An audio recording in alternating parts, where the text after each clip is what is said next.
Už to začí. Takže přátelé, nacházíme se v Polsku, to ne v Polsku, já jsem v Čechách, a nacházíme se v masívu Králického Sněžníku a stoupáme tady nahoru na to krásné trojrozvodí. To za mnou je Polsko. Jo, no, on si tady na státní hraničním patníku zavazuje botu. Jinak je to náš první zájezd.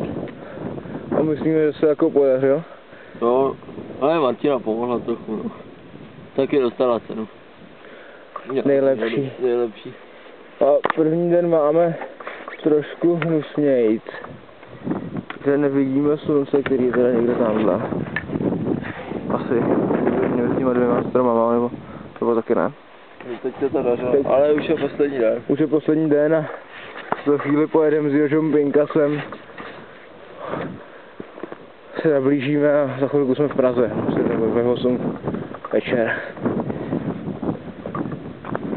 No a vyhýbaly se nám nějaké větší úrazy a nemoci.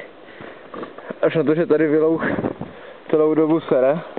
Jako blázen. Dneska jsem byl už dvakrát. Dvakrát už byl, já byl jen jednou, ale za to stálo teda za to. A jak vidíte, tady je naprosto úchvatné a krásné.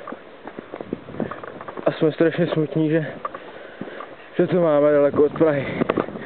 Od nějakým debilním jezerkám je to veliký luxus. Ale prostě jezerky známe už. Stoupáme, takže tady je sníh, že jo?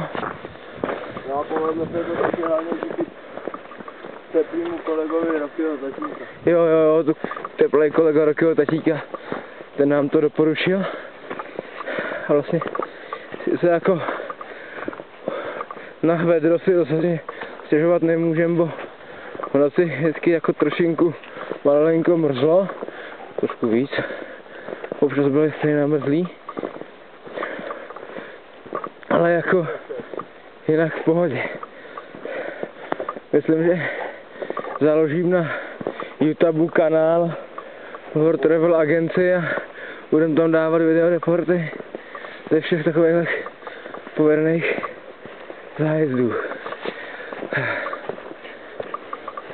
Je vidět, že i my, zdatní prostě jedinci, se tady zadýcháváme, že to jako určitě není prdel.